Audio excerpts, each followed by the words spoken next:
Hello, everyone. Welcome to another episode of something that we are talking today about World of Warcraft. So, hello. Welcome to this moment right here with me and my good friend Marco. Hello, are you there, Marco? Can you hear me? Hey, what's There up? he is. Can you hear me? Hi, can hear you, brother.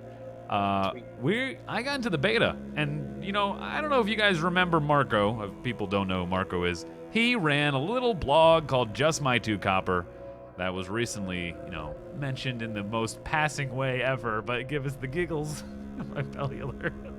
Hey, I loved it. I'm yeah. so grateful. Thank you, Bellular. Yeah. If you hear this, thank you. That was very nice of you. Yeah, he mentioned Just My Two Copper as a kind of a back, way back machine. I remember browsing Just My Two, and it was like, and we were just like texting each other. Did you see? He talked about that. Oh my God, he talked about that. But yeah, it wasn't a very impressive blog. I don't want to take away from it. It was about making gold in World of Warcraft, and it started in Burning Crusade, went into Wrath, but I want to talk about Burning Crusade. It's coming out again. With Blizzard, in their infinite wisdom, has decided to really re-release the game, and so I wanted to make something to talk about and bring my good friend on to give me to bring some stuff to you about World of Warcraft and how can we. What did you say? It was how do we defeat Illidan? 7 ways to No. Okay. I had to think back to the good old days. I was Okay. like, if I was making this blog post, what would I do? And I this is a terrible name, but 7 ways to prove Illidan wrong in the Burning Crusade. 7 ways to prove Illidan wrong in the Burning Crusade. It's just long enough that you can't fit it on a YouTube video. Oh, okay. Perfect. I'll put it. So you can't use it as a thumbnail. Oh. 7. Okay. Well, whatever. All right. Well, let's get to it then. Let's start finding ways to get rid of Illidan or prove him wrong, because I'm not going to think too much about it. 7 ways to prove Illidan wrong in the Burning Crusade. Number 1. All right. Number one. So everyone's been talking about, the expensive flying mounts and, how they have all these things to buy in the expansion. So if you're looking at your gold count right now, it might not be too high. But I'm going to tell you that whatever money you have now, it's not worth much in the expansion. All of your money is going to be devalued. So right now, everyone's very upset with Blizzard because of how much gold people have going into the expansion. People are talking about having like there are posts on Reddit. They're like, hey, if you don't have 10k gold going into Burning Crusade, then you're failing as a player. Like, you should have 10k gold is basically what they've said. Things like that. Or you should have, 20k gold if you have more than one character, because you need to buy your blacksmithing mace, you need to buy your flying, you need to be able to buy all these things going in. These are the raw gold you need for each character. And so they're like, I'm sitting here with like 100 gold on my character, 200 gold on my character, and I'm thinking, oh man, I am underprepared. And so you're saying that gold's not as big a deal. We shouldn't worry too much. I mean, it's nice, of course, to have tons of gold. I'm going to tell you something that sounds counterintuitive. Okay. I think you should spend your money right now. And I have a buy list of things people are going to need to level up their professions that you can buy right now. And some of these things you can buy pretty cheap. Getting the hot tips, okay. They will skyrocket in price. And our character's going to start out at level 58 if they roll like a Blood Elf? No. Blood Elves are going to have 2 weeks to level in the pre-patch, which is not something that happened before. There was no pre-patch for Blood Elves. Oh. Blood Elves and Draenei went at the start of the expansion. So this time we're going to have a 2-week period for Blood Elves and Draenei to level their characters. So I know there's Paladins out there, and they're literally trying to level fast enough that they can get 2 Naxxramas runs in, so that they can gear their character as much as possible before they're like... That's silly. I mean, level, 66 blues will be as good as a, tier 3. So yeah. Although I remember people using the tier 3 in raiding, so maybe I'm wrong. It's slightly worse than Karazhan gear, but it's probably itemized better. So it's basically the same. Is how it is. Like, there are trinkets that are basically the same as the trinkets in Naxxramas that are slightly better, but there are also, not necessarily, they're not all perfectly itemized. Naxxramas is very itemized well for particular roles. So really, the people listening to this need to get on this now, because they don't even have until the expansion releases to start selling things to these levelers. Right, they're going to be leveling in 12 days, I think, or something like that. Yeah, that's my bad. I haven't kept up on it, but I have a list of items to buy. Okay. And you Perfect. can come up with this list pretty easily by just looking at compilations of the different professions and what most guides suggest you level. So like what items you use to level, I mean. Right. So, and several professions share very common items, and so I tried to pick my top list, and this is what I came up with. So strangle kelp, golden sansum, and sungrass for the herbs. And then for the stones, I have heavy and solid stone. They're going to be huge. For cloth, I have runecloth and silk cloth. For mining, I have mithril, thorium, and you can sell both the ore and the bars. Azerothian diamond, huge emerald, large opal, and then for enchanting, dream dust, vision dust, and golden pearls. They will be worth so much money. Really? People just want to make that damn runed arcanite rod. And then rugged leather, thick leather, light leather, and then just because it was the first post ever on my blog, and it was relevant during Burning Crusade, boar meat. Boar meat. Right. So if anyone doesn't know, whenever all these new characters are coming out, they're gonna want to level cooking. What's the first thing you got to do when you level cooking is you got to cook a couple pieces of boar. So it's one of those, you universally need boar or wolf, but you need boar or wolf to start leveling your cooking from level 1. So okay, so boar meat's good. All these things. Let's make sure we got it. So we had strangle kelp, golden sansum, sungrass. Then we got heavy stone, solid stone. We got runecloth, silk cloth, mithril bars, thorium bars, Azerothian diamonds, huge emeralds, large opals, dream dust, vision dust, golden pearls for the rune arcanite rod, and we can farm golden pearls on the eastern coast of Teneris. Is that what you're saying to me? That was one spot. Also, the north of Okromar, in the zone just north of Okromar, like right along the edge of it. Ajara, up here in Ajara. Yeah, the southern edge of Ajara, down in the southeast section, there's a Naga farm spot. Right. It's pretty decent. There's like a statue of a lady there that's like broken in half, and you can just run a bunch of chest spawns, and also kill a bunch of the Naga to get their pearls. Yeah, this is actually how I afforded my Hand of Ragnaros in Classic. You showed me this farm, and it's unfortunate that right now my map is not filled in, but it's down here. There's a couple of bridges you can cross. There's thorium nodes and dreamfoil and sungrass, and there's tons of stuff down here. Nobody goes there. Yeah, and it was easy. You kill a bunch of Naga, they die really quickly. They can drop golden pearls because they drop clams. And then you had the other one was in Teneris. There was Teneris, the coast of Teneris here. Is there the turtles? Yes. The whole coast too. A lot of people forget about the southern edge. So do you go all the way down to this bottom, even around the mountains? No, not down there. Sorry, that's the Warlock area, I think. But the thing about the golden pearl farm there is you can fish too, and you get a lot of good mats from fishing. Right. It's only really good now. It's not amazing in Burning Crusade. But it's good right now to get golden pearls while it's still relevant with other items in the game. Okay, so maybe we should be 7 ways to be prepared for the Burning Crusade, because we're not prepared. We got to get... Yeah, that's a way better title. 7 ways to be prepared for the Burning Crusade. Okay, got it. Gold, we got it. We're on it. Yeah, change the title. Mine was too much thinking. No, it's all good. That better. Okay.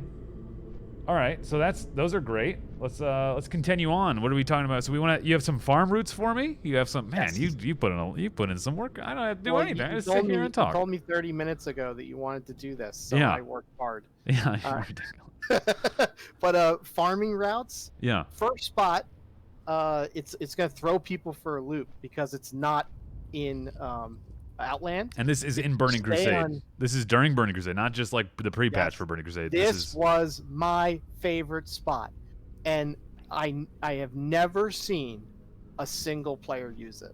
Okay, so whoa! Look at me with the deep cuts. Like, forget your gold, just go buy things. Commodities are more important because gold is going to be inflated through the Burning Crusade. Got it? Okay, and then now we have a farm in Winter Spring.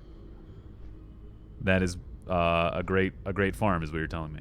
Can you go up to Darkwhisper Gorge? I know you'll have a black spot on the map, but yeah, it's down here. In Darkwhisper Gorge, just to the right of the main entrance, is a little red imp. Okay. And he sells high-level old world herbalism mats that you can get super cheap, ridiculously cheap. He'll literally make you a couple gold every time you see him. Sometimes anyway. But right. below him are a bunch of enemies which I believe are no longer elite in the Burning Crusade. Correct. And it is just full of mining nodes. Yeah. It's fantastic. And also, so I think there's some herb spots, but I never herbed there. Okay. You don't kill the mobs. That's not the goal. You basically just ride down there, do the route, buy stuff from the imp at the start of your route, and then revisit him at the end of your route. And you could literally just log a character off there that you don't really use, like a level 60 character. Okay. Or maybe like a 62 to make it easier to avoid the mobs. And yeah, it was great. I used to park a guy there and just do that route. And thorium is like huge. So just do one loop, log out, go do something else on another character, log back in 15 minutes later and do it again? Yeah, because it's really efficient to like fly here. Yeah. Like and travel. It's kind of annoying, even if you're horde. So I think that's good to have an alt there or someone who's leveling, maybe like who's like a low 60 something. Okay, the southern tip of Winter Spring down here, Darkwhisper Gorge. There's a little imp. We'll find his name later in post-production. I'll put it up on the YouTube video so people can see what his name actually is. But it's better to leave it vague. Yeah, just figure it out. Come on, I can't give you everything here. Okay, no, we're gonna. Okay, and then gotta teach him how to fish. And then my number two spot now finally we're going to Outland, and I think it's a spot that you like too. Yeah, this is my biggest memory from Burning Crusade. This is the thing that I remember, and I told people about. And no one seems to care. I don't know why, but like I keep saying about, I think no one wants me to talk about it. I think they're pushing me down. I'm putting it out there and the content creators saying, "Jamin, stop. Jamin, don't tell them about this. It's not good. If you tell them, they're going to find out." I think that's what it is. I think, right? But they don't understand. It's all about the views. Right. Yeah. It's not about you making gold. It's about the views. Right. Yeah, I'm not here to... guys, I'm running around with 100 gold in my bags. I'm not the guy to go to for gold advice. But Marco is, not me. But thank God you're here, okay? So... Hey, my goal guide promised people who started leveling the Burning Crusade that from level 1 to 70, they would get 20,000 gold. 20,000 gold from leveling 1 to 70. Now, you didn't level fast. But okay. Not speed leveling, but you made money. You were efficient. Not everybody made anywhere near that much, but most people had a couple grand, and they were able to like buy their mount and stuff, so they were grateful. Hell yeah. We'll see if I actually buy my epic flyer. I don't know if I ever bought my epic flyer back in original BC, but like one of the keys to it was just helping people understand not to throw away the items they find, like, especially white items, and just start to learn about the game and how professions interact. And like you'd find some, like that's one of my tips is going to be things you find in Outland that people throw away. Anyway, take it away with the farming spot. Okay, the farming spot. Shadowmoon Valley humanoid casters for cloth and netherweave bags. That's what we're talking about now, right? This is the... But I'm looking at Winter Spring. Oh, you're looking at Winter Spring. I'm sorry. I was, we're now back to where we are here out in Outland. This is Legion Hold. This is the spot right here, right? It looks beautiful. Oh, remember those respawn rates? Yeah. Yeah, you want to see them? I'll show you the respawn rates. Let me do it real quick. We'll do a quick run of this spot. So I'm running on an enhancement shaman right now with decent gear, and then we need to put Wind Fury on. And I think, did we do Flame Tongue on the offense? I don't know. It doesn't matter. Let's just go. So we got a bunch of mobs. Oh, I miss my warrior. These guys die really quickly. We've already got one Netherweave Cloth. We've got one Marcus Sargeras already. So what are the keys to this? What mobs are we avoiding? So this is these guys are obviously the ones we want to farm, right? We're killing Shadow Council Warlocks here in Legion Hold. These guys over here, the Terror Masters, they're okay to kill. They don't have a very good like gear, right? They don't have very good items to fear you too. They're annoying. Do they fear? Okay, I wasn't aware of that. Sure, yeah. But the most important to avoid is Morgoron, the moron here. He's walking around. He will have a, he's an elite. He's got, how much health is he? He's got 21,000 HP. I've only got 7K. And it's fine. He'll patrol around, and you can just kind of avoid him. He's no big deal. And We're just killing mobs. We have a lot of damage out here. I think you can kill the middle section too, if I remember correctly, fairly easily. Where he's pathing right now. Where the lady is, yeah. She's out there. You can kill her. I've done it once or twice so far. She's still a little bit annoying, and I find that the pillars that we're killing right now are super easy to get in and deal with. Like, I like how you just deleted him. Yeah, that's what this is why I'm enjoying Enhancement Shaman so much right now with this. This gear is like pre-Care Abyss. Okay, so this is not Karazhan gear. This is like blues you'd get from doing heroics and, well, not even heroics, doing regular normal dungeons before you go to Karazhan. That's the kind of gear level we're in right now. So this is kind of what you can expect. It only gets better as the expansion goes on, how quickly you kill these mobs. And then as I kill them, we can look back. They're respawning behind me already. Look at that. Yeah. Yeah, I think the reason they respawn, I've thought about this today, and I hadn't thought of this before. They're part of the quest chain. And I think, like, Blizzard wanted this backdrop of those guys zapping the pillars when you talk to the quest giver and stuff. I think they wanted that, like, in the scene. Maybe. It might be an aesthetic choice. I thought it was more of just, like, Blizzard did this thing with these characters, and that certain mobs are on a grouping, and they're decided to be dynamically respawning. There's a couple spots like this in the old world, at least in Classic. There's a spot in the Barrens. There's some, if you know where a Chiaki, the white lion is. When you fight that lion, there's a couple lions around him. When you kill, there's only 2 of them, and if you kill one of them or both of them, one will respawn immediately.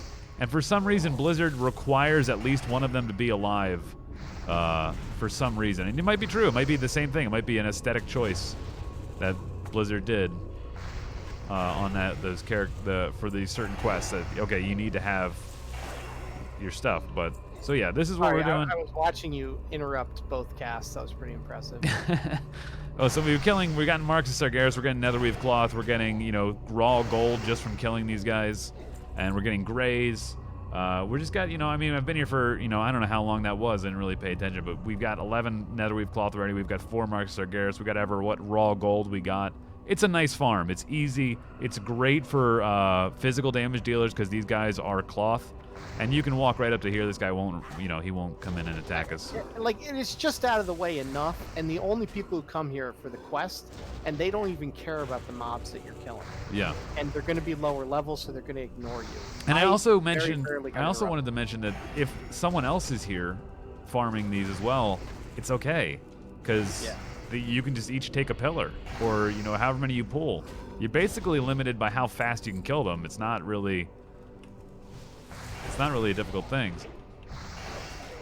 All right, so while you're killing them, I'll talk about the third route because it's not really something that is defined. It's like the idea of a farming route in the Outland. You want to have a place where you can farm moats of any type. Moats, okay. Certain moats will be more valuable than others.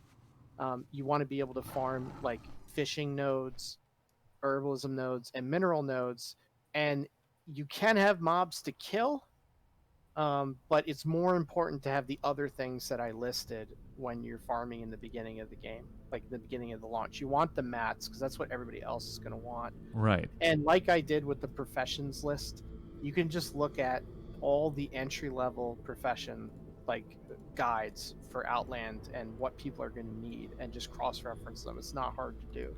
And there's so many websites out there that have these lists. So if you just look at that, you go, oh, everybody needs, X. Okay, I'm gonna go farm that, and maybe I can also get some fishing nodes and some primals and that kind of thing. Okay, so look for a place that has multiple gatherings, so you're not just focusing on one object. So if I'm getting like if there's a fishing node nearby, like I don't know if there's a place in Terrakar. So there's Nagrin has all these. I know we can kill Clefthoof here, but there's a couple pieces of water. There's the elemental people here. Yeah, I used to fish up there. I remember. Right, the Elemental Plateau has fishing nodes for primal waters. I forgot about that. Man, that's gonna be a nightmare to try to farm. But if you follow this guide and make a bunch of money, you'll be able to fly in no time. That's true. That's true. So those are my main farming areas. Okay. I mean, there's going to be a lot of other places. Zangara Marsh had a ton of moat farming areas because there's so much like living things there, so many things. So You'll find places, but it's more important to learn how to spot one of these areas, like spotting the dynamic respawn rates and that kind of thing. Right. So these are more just examples, and there's going to be other old world areas that people abandon, like Winter Spring, that will create opportunities for people. Okay. And the real driving force in the economy is not the level 60s going to 70. It's the people trying to level up their alts to get from 1 to 70. Okay, so don't focus on making money off the people that are, the elites that are raiding, because there's only, that's only 5% of the population. Try to make like not the first couple weeks. Okay, like all right. Couple weeks, you want to target the lower level people. The markets will eventually die down and stabilize, but in the beginning there will just be droughts. There will literally be no heavy stone. There will be no mithril. Like, everyone's just going to buy it up to level their professions. I'm going to be logging over to regular right now to buy all the heavy stone at the auction house. There you go. With my 100 gold. So it's a good segue into number 3, like what not to throw away. And I just picked one profession. Like I said, like you could look at any of the professions, but I picked cooking because I think it's the worst offender. I think most people just vendor the meat that they find on animals, like their grays. And if you find Ravager flesh and buzzard meat in Hellfire Peninsula, that is extremely valuable because like every guide on the internet tells you to use those to level cooking. Okay. So again, we're not focused on the end game stuff yet. We're focused on the beginning of the expansion. What is gonna be big in the beginning of an expansion? Like I remember in Classic, if we had this, it would have been like, oh, go get some bags, go make linen cloth and make linen bags. People are gonna be sucking those off the auction house like it's nothing. Yeah, and especially the ore for prospecting. Yeah. Because it's new and hasn't been used before. There's only one other opportunity in the game that's like the Burning Crusade, ore explosion that you're gonna have. Yeah. And that was glyphs and herbs. And I almost feel like the glyphs and herbs were almost only that way because people remembered how valuable jewel crafting had been, and mining and minerals were so valuable that so many people jumped on the glyph and inscription train when it came out, myself included, and it wasn't quite the same. It wasn't quite as valuable, but I do remember just the insane value people were getting out of the minerals. Herbs. Yeah, it was selling the mats, not the final product, that made the money. Right. Yeah. Everybody wanted to have their jewel crafter. Everybody wanted to have their glyph maker. Yeah. Deeper in the expansion, of course, everyone started getting those epic gems and stuff, and everyone, oh, we need that. Yeah, definitely. Yeah, and then it became, well, once you get the epic gem, you don't need the other gems. Right. So you could still sell them, but you did not make a lot of money. Yeah. Okay.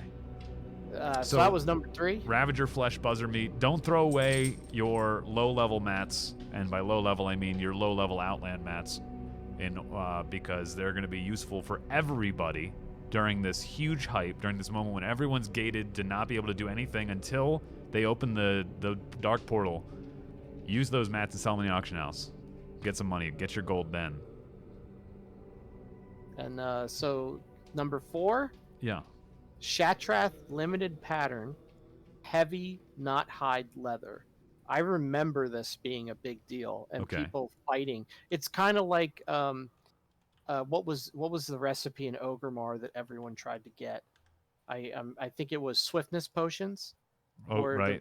The free action potions, I think, were in Orgrimmar, I think. Oh, free action. Okay, that's what it was. Okay. Yeah, and then they had there was like similar patterns, like the one in Winter Spring for the netherweave cloths, or not netherweave, but the Runecloth gloves, I believe, to help level up your rune. Like you needed those, made it really easy, so people just sat there spamming it.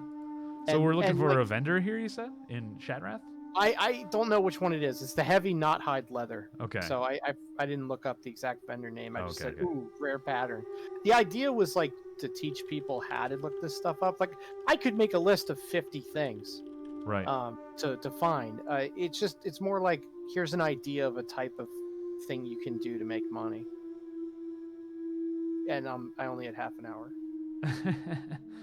Oh, is now available from... At the beginning of Burning Crusade, it was not available from trainers, but at the end of Burning Crusade, it was.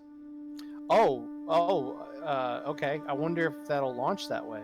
It seems like they're doing a lot of progressive itemization in the game, right? So, like, a lot of the crafting recipes and stuff are So in the Burning Crusade, your blacksmithing weapons were main hand only for a little bit, the one-handers. And then at some point in Burning Crusade, they changed it so that you could dual wield them. They are making those main hand only, and they have plans to make them, progressively change as the expansion goes, the re-release goes through. So they are doing some kind of professional, things like gems. Epic gems are not dropping at the beginning. There's things that are not dropping at the beginning of the expansion. You don't get badges of justice from Karazhan at the beginning of the game. They will drop later. So they are doing some kind of progressive, even though they're not balancing the game, they're not releasing the content, right, or changing, they are progressively changing the game. So things like heavy Knothide leather. I wonder who. The guide I see here says 6767 in Lower City. Okay. Well, I don't have a map add-on, I don't think, but we're in Lower City. Somewhere down here in Lower City, there is a vendor. That sucks. I wish I could show this easily, but It's confusing because a lot of people say you purchase it from the vendor, right? As a like the training vendor versus a special vendor. Well, somewhere down here, there's a leatherworking vendor that will sell it at 67.67. Unfortunately, there's like no add-ons it's hard to get add-ons for the beta right now because no one's making them for the beta. They're just kind of making them. The easy to get stuff is to obviously. Anyway. I mean, there's gonna be rare vendors all throughout the continent. Okay. So I guess the idea is look them up. Sorry, maybe one of these. Maybe we'll have to make this 6 ways. Yeah. Well, somewhere find him. You do some research. Come on, guys. You're always just coming to me trying to get stuff, but somewhere down there. No such thing as a free lunch. Yeah. Okay. Stop berating the viewers. What else we got? Okay, let's move on to number 5 because number 4 was perfect. So number 5 is kind of obvious for an expansion. If you played this in the old days, you really should level up some alts like everyone else is doing. And it doesn't have to be a Blood Elf. It can be right now you can level up something else because there's no reason to level up the other thing, the Draenei. So there's things like disenchanting, cooking, smelting, prospecting, tailoring, professions that modify raw materials. And you may think to yourself, oh, I'll go look on the auction house for something I can smelt for a profit. And that's not really what I mean unless you're like bidding on the item for super cheap. What it's really useful for is modifying things that you're already gathering in some way. So if you're farming a bunch of ore and then you can smelt it, or you're farming a bunch of cloth and then you can turn it into a bag, like it's ways to take the raw materials that you find and modify them and sell them for a slightly larger profit. But it's not enough to like buy and flip on the auction house, if that makes sense. You can't beat the auction house fee doing that. Okay. But at the end of the day, you want to have alts to support you. I remember alchemy was a big deal, like with transmutations and stuff. Yeah, we have tailoring, cloth cooldowns, alchemy, transmute cooldowns. Well, I'm sure the moats, like just all those things are going to be big. I think engineers don't have. They have the ability to get the clouds. I believe they have the only ones that can. They have some kind of cloud sucking device for engineers that can suck up moats from certain places. That's right. I forgot about that. But again, it was still like, oh, you're still an engineer, which is still an expensive thing to have, which is they're very good. They're fine, but very interesting. Okay, so level up an alt, get a cloth alt, a tailoring alt, get an alchemy alt, support your current profession. Okay. Like if you've got skinning, get a leather worker. Like that kind of thing. And disenchanting is like the number one thing I can recommend, because so many times you get an item that can be disenchanted into far more valuable material. And I don't mean to look for ways to like craft pants out of leather and then disenchant them. Like multiple steps like that, it's rarely profitable to find those little like niches, and then everybody finds out about them, so they're never like long-term money makers. But it's more that like I farmed up the leather, I'm crafting it into something, and then I'm disenchanting it, and that's going to give me more than just selling the leather. That's the idea. Okay. It's not like you're not increasing your profit by 300%, you're increasing it by 10. Like that kind of thing. But it makes a big difference. Gotcha. Yeah, I mean, just making money in general. It's for me, I'm looking at it and I look at the auction house and I go, I don't understand it. I'm I still remember leveling up in Burning Crusade and having this just like this awful, like, I was scared of the auction house. I still am to some extent, and add-ons help. But most of the time I look at it and I go, I don't know. I really don't know what I'm looking at, and I don't want to get, I don't want to buy something that's like, 20 gold overvalued and then learn later on that I could have spent, something. Well, and, well, so you got a list. You got my list. We got the list now, yeah.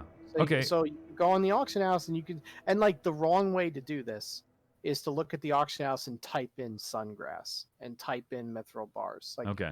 The right way to do this is to download an add-on like Auctioneer. Oh my god, what a segue into number 6.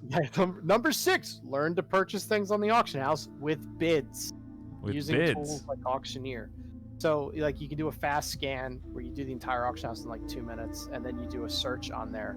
And you can create a search that's very simple. That's just like, find me materials that will give me a 50 silver profit when I bid on them and then sell them. So oftentimes people will just post the auction without changing like the bid number, and sometimes the bid number is super low for some items by default, and so they'll just put the item up and hit post, and they won't pay attention, and you'll get these amazing deals where you're paying like a copper for ore, and then you can do what I just said, where like you can take all the items that you farm up by bidding on things. And like I would like place like hundreds of bids.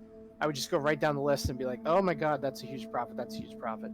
And I'm just targeting materials for professions. Yeah, nothing else. I feel like there's a lot. That's something that I don't think everybody does. I'm sure there are tons of people that do it, or at least if there's 1 or 2 people in each server that are constantly, I think Auctioneer, I think Trade Skill Master is the auction that most people, the new Auctionhouse add-on that most people use nowadays. It completely changes your UI, so I haven't gotten used to it or used it, so I haven't really figured it out. Auctioneer is to the point where it doesn't completely remove the vanilla UI, so I'm okay. Like it's not so scary for me.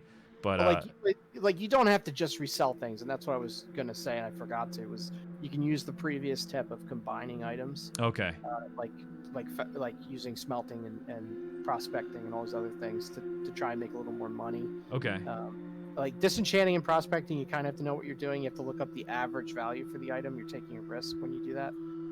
But turning it into a bag, like a netherweave bag, is like a no-brainer when you bid on cloth for super cheap. And like that farming spot that you showed is huge for making bags and rep items. But generally speaking, with the auction house, you want to do your scan every day so you keep your database accurate.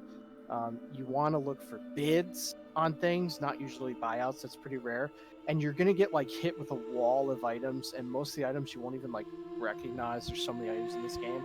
So just focus on materials that you recognize, like the heavy stone and netherweave and that kind of stuff, and look for those deals.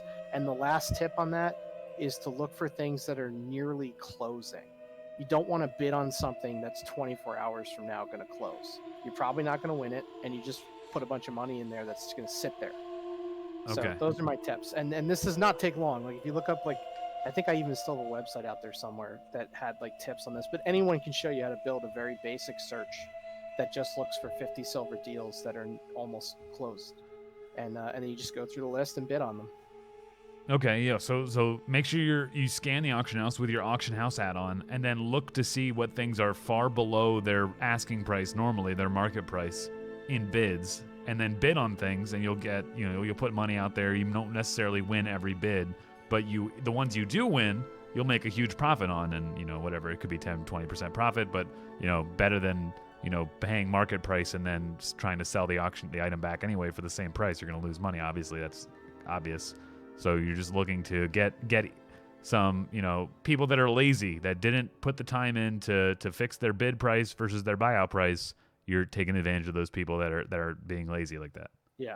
Okay. Because most people say like buy low, sell high. My big thing on Just My 2 Copper was bid low, sell normal. That was my strategy. Yeah, it's easy. It gets you to think a little differently about the auction house. Yeah, you're not trying to make huge giant gains. You're just trying to take what gains you can get. Yep. Okay. And that was tip number 6. Number 6. Number 7. Okay, so we're moving on. That was my segue into the number 7. I like that. I was going to let you keep going. Don't waste your money. Like, that was one of the things in my blog that I would cyclically tell people every couple of months. Like, you're gonna have all these things you can spend your gold on day to day in the game. Don't do that. Like, pick major milestones like your mount and just save up for them. And like, I once heard someone say, like, if you want to be happy in life, collect things. And if you put your gold towards things you want to collect, like a mount or something, like, you're just gonna feel really good about the game. If you're buying a bunch of like one-time use items or small upgrades that you end up replacing a day later, Yeah. you're just not gonna feel good. It doesn't feel good, and you're gonna be wondering why you don't have any money. Okay. Yeah. That makes sense. So, having the mount and just sitting in, you know, Shattrath and standing on your awesome mount and showing people that you're better than them. I can see it. I like it. That's right. This is gonna be you, but with an epic mount. Are you? Wait, that's a regular mount, right? My character is currently in the beta on a regular mount. Yeah, I don't have. You know. Wait till you get the epic, man. Yeah, I remember getting it. Remember doing the Nether Drake dailies. I think I did them in Wrath though. I don't think I did them in Burning Crusade. But yeah, I'm excited. The Nether Drakes are super cool. Probably one of the coolest mounts ever put in the game, even still to this day.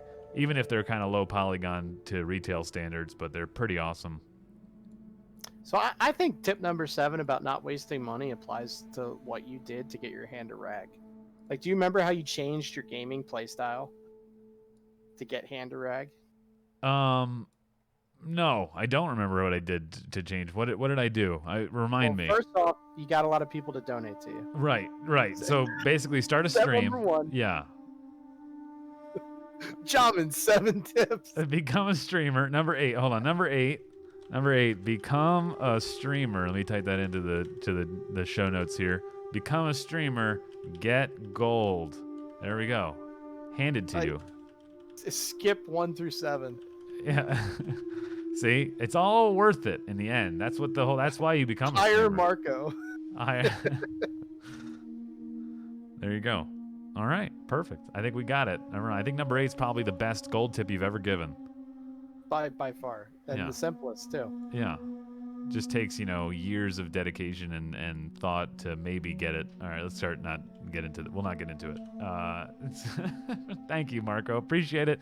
If you guys want to follow more, Marco, are you doing anything for TBC, or are you just going to be watching from the outside? I don't think I'm going to do the blog again. Okay. Unless I get dragged out of retirement. I think there's a lot of great bloggers out there and people covering everything, and I think there's plenty out there. I do stream on the weekends. I make video games. I'm streaming on Marco_wins. That's Marco MARKCO. I don't know why I spelled it that way when I was a kid, but it's stuck with me. So Marco_wins is where you can find me, and I have a Discord. And making video games, man. I love it. I released Rogue Party 2. I just put an update. Rogue Party 2's out? Yeah, I put an update out for Rogue Party 2. Hell yeah, dude! I've watched I haven't watched recently, but I've watched a couple vids. I love watching you make games, dude. It's incredible. It's like watching I don't know. It's like a mystical art. It's watching someone do alchemy or something and transmute tin into gold. You're like, I don't know how he's doing it, but he's doing it. Yeah, and then I spill things and make a mess and scream at the screen, and then all of a sudden it's like, I figured it out, guys. I've emerged. It was a little bug in the code. It ran the compiler, and they said there was 7,000 bugs, and we fixed one of them, and it worked. It's a beautiful thing. Yeah, thanks, man. This was a lot of fun. Yeah. It was really nostalgic, and yeah, when I saw the Bellular mention Just My Two Copper, I was like, I need to do something with Jamin. It was just fun. Not even that. I just always love doing anything with you and talking to you, and thank you, man. Well, maybe one day I'll come back. We'll see. I have you seen Shadowlands coverage? I don't know, man. Yeah, this is not Shadowlands, although you should see the the current Burning Crusade coverage is not happy either. We won't get into that. That's a whole nother topic. Thanks, Marco. My bad. I'm not good at segues. Bye, guys.